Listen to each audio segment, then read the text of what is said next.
గత 35 సంవత్సరాలుగా ఎంఆర్పీఎస్ తరపున మందకృష్ణ మాదిగ పోరాటం చేస్తున్నప్పటికీ ఇప్పటివరకు ఎస్సీ వర్గీకరణలో కదలికలు లేకపోయిందని ఎంఆర్పీఎస్ జిల్లా నాయకులు కందుల రమేష్ తెలిపారు. ఎస్సీ వర్గీకరణ చేపట్టడం హర్షణీయమే అయినప్పటికీ మాదిగ ఉపకులాలకు సంబంధించి వెల్లి, బుడగ జంగాలు తదితర కులస్తులకి రిజర్వేషన్లు ఏ విధంగా కల్పిస్తారు అనేది చర్చించాల్సిన విషయమని ఈ సందర్భంగా తెలియజేశారు.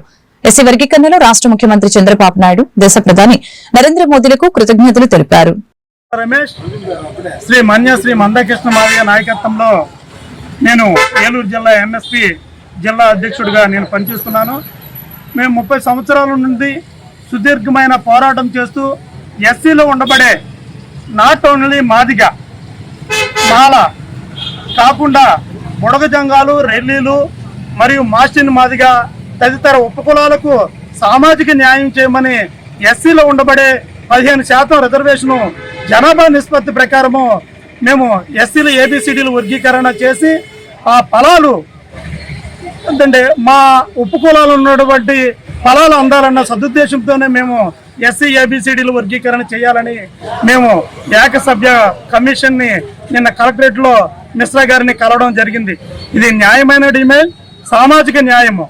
ఈ భారతదేశంలో ఉన్నటువంటి ఈ అన్ని రాజకీయ పార్టీలు కానీ, అన్ని కుల సంఘాలు కానీ, ప్రజా సంఘాలు కానీ దీన్ని స్వాగతిస్తున్నాయి.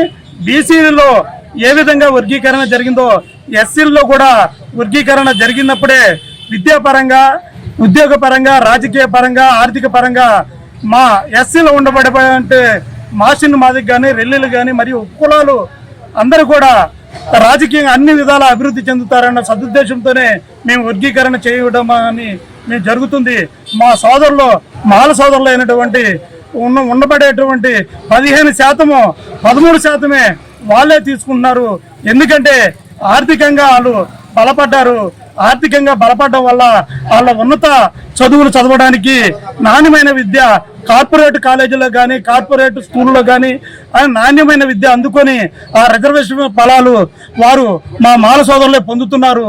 మేము ఆర్థికంగా రెక్కాడితే డొక్కాడిని పరిస్థితులు మేము ఆర్థికంగా వెనకబడడం వలన మేము ఉన్నత చదువులు అభ్యసించలేని పరిస్థితులు, ఆర్థికంగా మేము మంచి కాలేజీలో, స్కూల్లో చదివించలేక నాణ్యమైన విద్య అందక మేము వెనకబడ్డాం. మేమే కాదు, రెల్లీలు కానీ, మాసిన్లు మాది కానీ, బుడగ జంగాలు కానీ చదువుకోవడానికి ప్రభుత్వ పాఠశాలలో, ప్రభుత్వ కాలేజీలో నాణ్యమైన విద్య అందక మేము రిజర్వేషన్ ఫలాలు అందాలన్న సదుద్దేశంతోనే మేము పోరాటం